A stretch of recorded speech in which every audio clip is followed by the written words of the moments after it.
देखो स्टूडेंट्स, हम languages mean value की बात कर रहे थे। हमने एक क्वेश्चंस को किया था। आज हम सेकंड क्वेश्चंस की बात कर रहे हैं। हमें एक क्वेश्चन से गिवन है F of X is equal to alpha.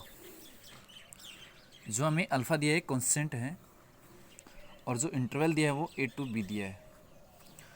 अब हमें ये पता है जो लैग्रेंजेस मीन वैल्यू के लिए जो कंडीशंस होती हैं, फर्स्ट जो कंडीशंस क्या है, F of X is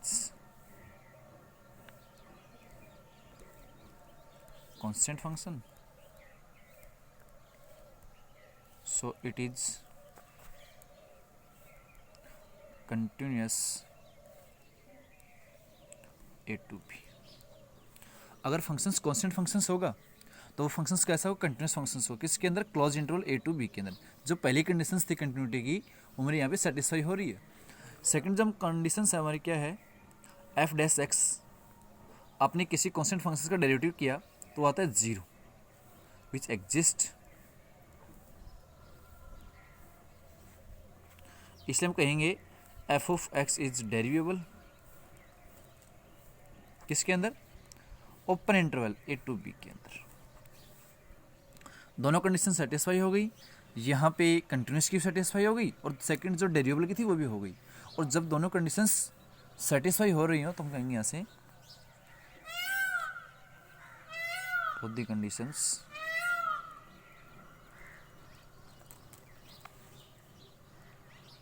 of Lagrange's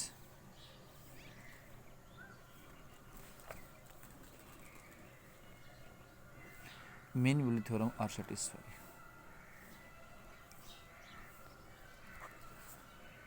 And there exists at least one value of C. एक C जरूर एग्जिस्ट करेगा। वो किस तरीके से, एफ डैश जो C आएगा वो इक्वल आएगा F of B minus F of A divide में बी माइनस सी, उसके डेरिवेटिव से। तो हम बात करते हैं यहाँ से, एफ ऑफ जो बी आएगा वो भी अल्फ़ा ही आएगा, एफ ऑफ ए आएगा वो भी अल्फ़ा ही आएगा, और यहाँ पे एफ डैश जो सी हमें तो अल्फ़ा माइनस अल्फ़ा डिवाइड में B minus A equal to क्या जाएगा, जीरो आएगा। हमें पता है कि एफ डैश सी भी कितना दे रखा था, जीरो ही दे रखा था। देयरफॉर यहाँ से हम कहेंगे हमारा जो फंक्शंस है उसके लिए जो एग्जिस्ट वन वैल्यू ऑफ सी थी वो इस इंटरवल के अंदर, यानी कि यहाँ से जो सी आएगा वो बिलोंग्स करेगा open interval A to V के अंदर। जब भी दो कंडीशंस होंगी, लैग्रेंजेस मीन वैल्यू को सेटिस्फाई होंगी, यहाँ से इस के लिए जो एक पॉइंट आएगा इस इंटरवल के अंदर क्या करेगा, वो एग्जिस्ट करेगा ही करेगा। बात करते हैं हम स्टूडेंट्स एक मॉडुलस फंक्शंस की, जैसे इसमें कर रहे हैं। हमें फंक्शंस गिवन है मॉडुलस ऑफ एक्स, और जो इंटरवल हो -1 से 1 तक है। सबसे पहले तो हम ये देखेंगे जो मॉडुलस फंक्शंस होगा उसको हम खोलेंगे प्लस एक्स से और माइनस एक्स से, और इंटरवल दिया -1 से 1, तो हम कहेंगे जब x होगा -1 से 0 तक आएगा तो उस केस में क्या रहेगा, -1 से 0 से लेस में हमारा जो x रहेगा वो माइनस का रहेगा, और जब x 0 और 1 के बीच में रहेगा तो उस केस में प्लस का रहेगा। क्योंकि हमने पहले मेंशन कर दिया था यहाँ पे, लेकिन इंटरवल बनाया था उसमें क्या देखेंगे, जहाँ पे x नेगेटिव होगा तो वहाँ पे इस मोड को भी किससे खोलेंगे, माइनस से खोलेंगे। जिसके लिए x पॉजिटिव उसके लिए मोड भी किससे खुलेगा, प्लस से खुलेगा। हम कहेंगे यहाँ से हमारा जो फंक्शंस है इज पॉलिनोमियल, इसलिए क्या होगा, is continuous and डेरिवेबल।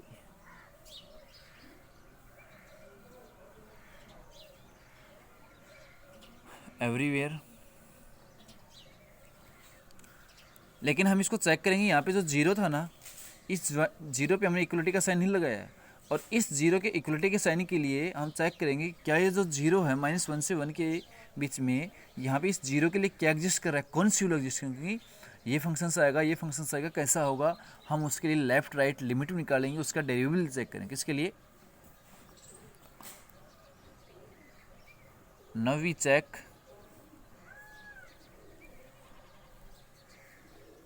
continuity and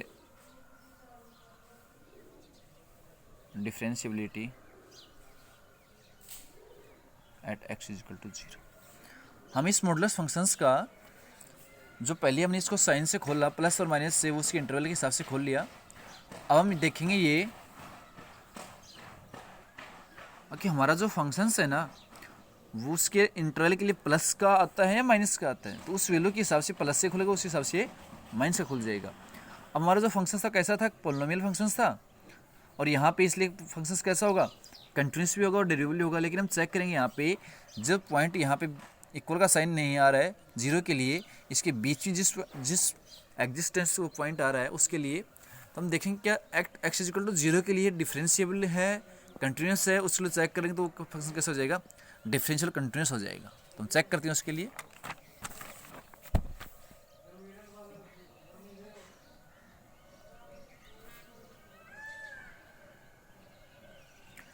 continuity at x equal to 0। बात करते हैं लेफ्ट हैंड लिमिट की, तो लिमिट x टेंस टू 0 की नेगेटिव से फंक्शंस x माइनस x है, और जो लेफ्ट लिमिट क्या करेंगे यहाँ से put x equal to 0 minus h, limit s tends to 0 minus 0 minus h, यानी कितना जाएगा, 0 आ जाएगा। ऐसे हम right hand limit find out करेंगे, कितना जाएगा, प्लस का x था, ये भी 0 हो जाएगा। बात करते हैं f ऑफ 0 के लिए, क्योंकि जो फंक्शंस आएगा ना 0 के लिए वो कौन सा फंक्शंस रहेगा, यहाँ पे इसके लिए रहेगा 0, क्योंकि इसमें माइनस तो 0 के लिए हो नहीं सकता है, इसलिए 0 से बड़ा और 1 से छोटा के लिए कैसा रहेगा, साइन प्लस का रहता था। हम कहेंगे यहाँ से इसमें रिपोर्ट करने से x की वैल्यू क्या आ रही है, x की 0 पुट किया तो 0 ही आ रही है। तो हमने चेक कर लिया यहाँ से लेफ्ट हैंड लिमिट बराबर है, राइट हैंड लिमिट भी बराबर है, और उस फंक्शंस की वैल्यू भी इक्वल आपस में 0 बराबर आ रही है। इसलिए f of x is continuous functions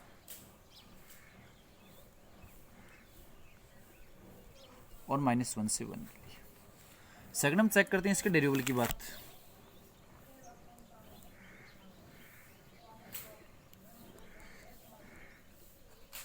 eight x is equal to 0 के लिए उससे हम देखेंगे लेफ्ट हैंड डेरिवेटिव। फॉर्मूला होता है हमारे पास f of x minus f of a divide में x minus of a। Left के लिए फंक्शन हमारा था माइनस का x, f ऑफ a की वैल्यू हमारे पास f ऑफ 0 आई थी, कितनी 0 डिवाइड में x, ये आ जाएगा माइनस x डिवाइड में x इज इक्वल टू -1। बात करते हैं राइट हैंड डेरिवेटिव की, तो f ऑफ x डिवाइड में f ऑफ 0 डिवाइड में x माइनस 0। फंक्शंस पॉजिटिव रहेगा, 0 पे 0 वैल्यू है, x पे x, तो आप कहेंगे x डिवाइड में x इज इक्वल टू आ जाएगा 1। हमने देखा यहाँ पे जो हमारी लेफ्ट हैंड डेरिवेटिव है वो इक्वल नहीं है कि इसके राइट हैंड डेरिवेटिव की। So functions is not derivable at x is equal to 0, जो -1 से 1 के बीच में बिलोंग्स करता है। इसलिए लैग्रेंजेस मीन वैल्यू थ्योरम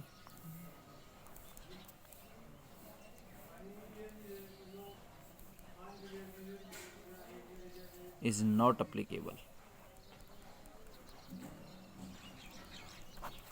यहाँ पे हम देखेंगे तो हमारे पास जो फंक्शंस है ना वो डेरिवेटिव की कंडीशंस को सेटिस्फाई नहीं कर पा रहा है।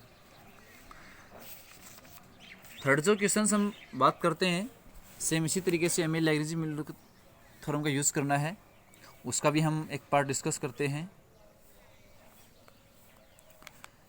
हमें फंक्शंस गिवन है x plus 1 over x on 1,3। बात करेंगे हम यहाँ से जो फंक्शंस आएगा f ऑफ x, एलसीएम लिया हमने एक्स स्क्वायर प्लस 1। हम कहेंगे ये हमारा जो फंक्शंस है it's exist and unique for all value except x equal to 0, क्योंकि हमें पता है कि यहाँ डिवाइड में